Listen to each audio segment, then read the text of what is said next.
پیارے دوستو، آج کے اس ویڈیو میں ہم آپ کو بتائیں گے کہ کیسے ایک یہودی کی جس نے حضرت عیسیٰ علیہ السلام کے عصا مبارک کو چرا لیا اور کیسے اللہ نے اس کو زمین کے اندر دھسا دیا۔ لہٰذا آپ سے گزارش ہے کہ ہماری اس ویڈیو کو اینڈ تک ضرور دیکھیے گا۔ ایک مرتبہ حضرت عیسیٰ علیہ السلام ایک سفر میں نکلے تو راستے میں ایک یہودی تھا جو حضرت عیسیٰ علیہ السلام کے ساتھ وہ بھی چلنے لگا۔ کچھ دور چلنے کے بعد جب بھوک لگی تو حضرت عیسیٰ علیہ السلام نے کھانا کھانے کا ارادہ فرمایا۔ حضرت عیسیٰ علیہ السلام نے یہودی سے فرمایا کہ آؤ دونوں مل کر کھانا کھائیں۔ یہودی نے تو مان لیا، لیکن جب اس نے دیکھا کہ حضرت عیسیٰ علیہ السلام کے پاس ایک ہی روٹی ہے اور میرے پاس تو 2 روٹیاں ہیں تو وہ افسوس کرنے لگا کہ اب تو روٹیاں بانٹنی پڑے گی، میں نے شرکت کا وعدہ کیوں کر لیا۔ چنانچہ جب کھانے کا وقت ہوا تو یہودی نے ایک ہی روٹی نکالی اور ایک روٹی کو چھپا لیا۔ حضرت عیسیٰ نے فرمایا کہ تمہارے پاس تو 2 روٹیاں تھی، ایک روٹی کہاں گئی؟ یہودی نے کہا کہ 2 کپ تھی، میرے پاس تو ایک ہی روٹی تھی۔ لہٰذا اس ایک روٹی کے لیے اس نے جھوٹ بولا اور بہانہ بنا کے آڑ میں گیا اور اس کو بھی کھا لیا۔ کھانا کھانے کے بعد جب کچھ دور آگے بڑھے تو راستے میں ایک اندھا ملا۔ اس شخص نے حضرت عیسیٰ علیہ السلام سے دعا کی کہ مجھے آنکھ عطا کر دیجئے۔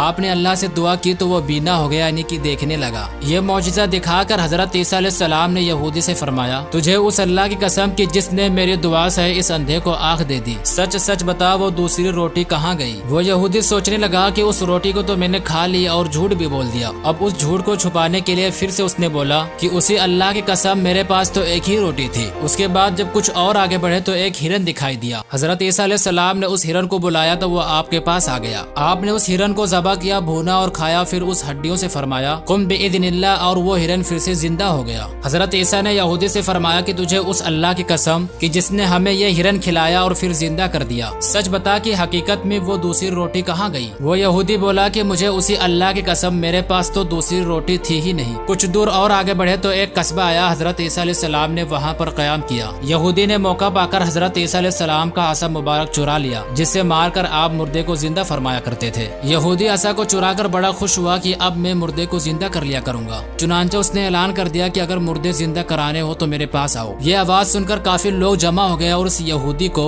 لوگوں نے جو شہر کا حاکم تھا اس کے پاس لے گئے۔ وہ سخت مرض میں مبتلا تھا، لوگوں نے کہا کہ یہ بیمار ہے، انہیں اچھا کر دو۔ یہودی نے پہلے اس حاکم کے سر پر زور سے ڈنڈا مارا اور کہا قم بإذن اللہ۔ وہ حاکم ٹھیک نہ ہوا بلکہ الٹا جان سے ہی مر گیا۔ یہ دیکھ کر یہودی بڑا گھبرایا اور بھاگنے لگا، لیکن لوگوں نے اسے پکڑ لیا اور پھانسی پر لٹکانے کا انتظام کرنے لگے۔ اتنے میں حضرت عیسیٰ علیہ السلام پہنچے اور فرمایا کہ تمہارے حاکم کو میں زندہ کر دیتا ہوں، اسے چھوڑ دو۔ چنانچہ آپ نے قم بإذن اللہ فرمایا اور وہ حاکم زندہ ہو گیا۔ یہ دیکھ کر لوگوں نے حضرت عیسیٰ علیہ السلام کی تعظیم کی اور یہودی کو چھوڑ دیا۔ حضرت عیسیٰ نے پھر فرمایا کہ تجھے اس خدا کی قسم کی جس نے تیری جان بچائی، اب سچ سچ بتا کہ وہ دوسری روٹی کہاں گئی؟ یہودی نے کہا کہ مجھے اسی خدا کی قسم کی جس نے میری جان بچائی، میرے پاس تو دوسری روٹی تھی ہی نہیں۔ یہ سن کر حضرت عیسیٰ نے پھر چھوڑ دیا، اسے کچھ نہ کہا۔ پھر کچھ دور چلنے کے بعد سونے کی 3 اینٹیں ملی۔ حضرت عیسیٰ علیہ السلام نے فرمایا کہ ان میں سے ایک اینٹ میری، دوسری تیری اور تیسری اس کی کہ جس نے تیسری روٹی کھائی۔ یہ سن کر وہ یہودی بولا خدا کی قسم اے عیسیٰ، وہ تیسری روٹی میں نے ہی کھائی تھی۔ اس کے بعد حضرت عیسیٰ نے تینوں اینٹ اسے دے دی اور فرمایا کہ اب تو میرا ساتھ چھوڑ دے۔ چنانچہ وہ یہودی ان اینٹوں کو لے کر خوشی خوشی چلنے لگا، لیکن کچھ دور آگے بڑھا کہ اللہ نے اینٹوں سمیت اس یہودی کو زمین میں دھسا دیا۔ وہ چلاتا رہا لیکن کوئی سننے والا نہ تھا۔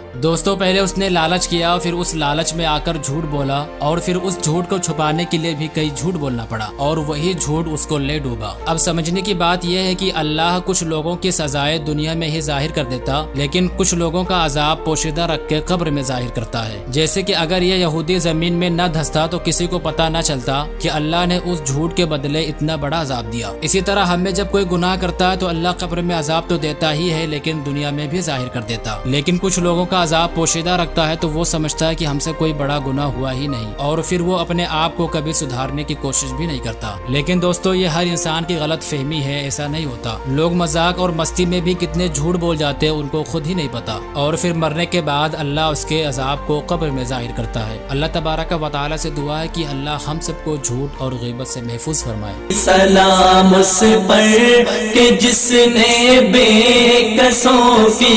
دستگیری کی۔